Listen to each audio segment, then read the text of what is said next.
Fala, meu povo, tudo bem? O carrossel que eu fiz sobre os traumas físicos, emocionais e como eles impactam o nosso corpo gerou várias perguntas e por isso eu resolvi fazer um vídeo também, tá?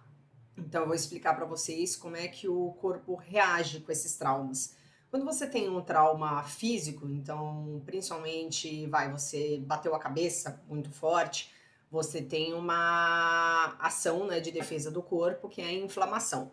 Essa inflamação, ela gera o acúmulo de algumas substâncias, tá? Essas substâncias normalmente causam problemas no nosso cérebro, então, como TNF-alfa, interleucina 6, e essas substâncias elas aumentam para poder combater, né, a lesão.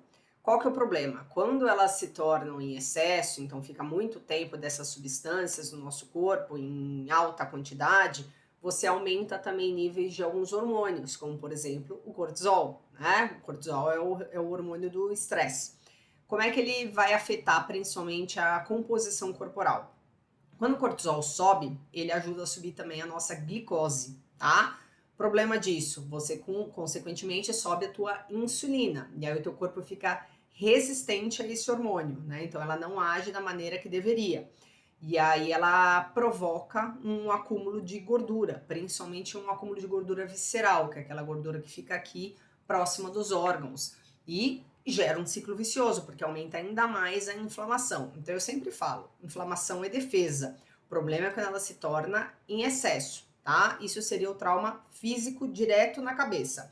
Mas se você tem um trauma físico, por exemplo, você é uma pessoa mais velha e caiu, né? Teve uma queda e quebrou o fêmur, né? Você também gera esses compostos inflamatórios, tá? Então, pega uma pessoa que já tem, por exemplo, uma diabetes, ou que já tem uma doença, outra doença neurológica, então, por exemplo, um Parkinson, ou que é depressiva, você vai agravar o quadro, entende?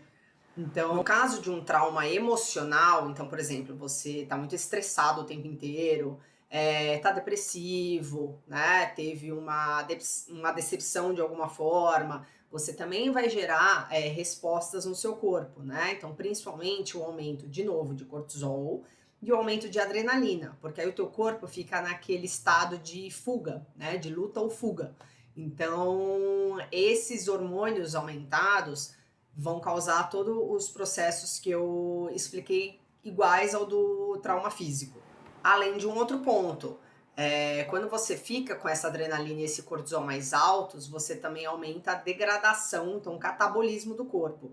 Então, a degradação muscular. Então, o corpo utiliza como fonte de energia os seus músculos, tá? E a gente já sabe que você precisa de uma quantidade razoável de músculos no corpo para se manter saudável, para manter o seu metabolismo ativo, tá? E no caso dos idosos, por exemplo, prevenir uma queda. Outro hormônio que o estresse, tanto físico como emocional, acaba afetando seria a leptina. Leptina é o nosso hormônio que está atrelado à saciedade. E aí, com esse estresse mais alto, o teu corpo ele acaba criando uma resistência. Então, de novo, ele se torna resistente à eficiência dessa leptina. E aí, o que acontece? Você começa a beliscar mais, começa a procurar alimentos mais palatáveis, e isso também contribui para o teu ganho de peso. E a gente já sabe que uma inflamação aumentada está muito atrelada ao aparecimento de doenças, principalmente as doenças neurológicas. Por isso que vocês estão vendo que está aumentando cada vez mais a incidência de pessoas com doenças como demência, Alzheimer, Parkinson, tá? Por isso que a gente precisa tentar manter ao máximo essa inflamação estável.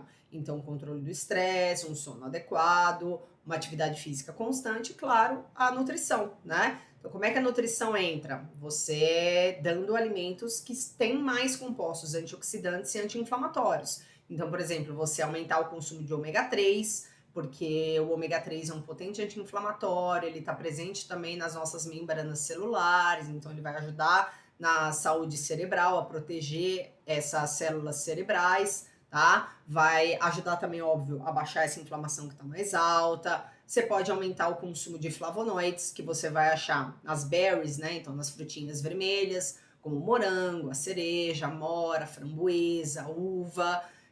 Aumentar o consumo de vegetais verdes escuros, como espinafre, rúcula, escarola.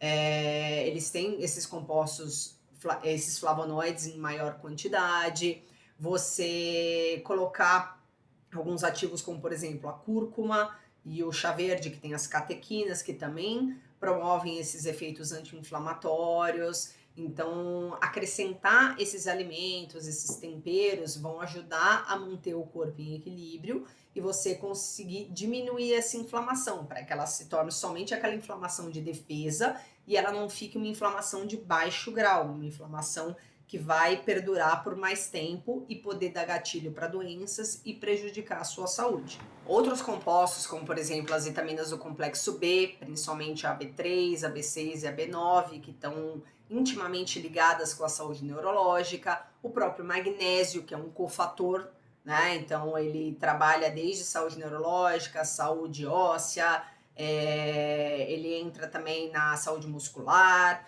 Então você vai achar principalmente nas castanhas, nas sementes, nos ovos, por isso que o nutricionista adora esses alimentos, porque aí você vai ter esses ativos que vão te ajudar na reduzir a inflamação e também na melhora da saúde como um todo.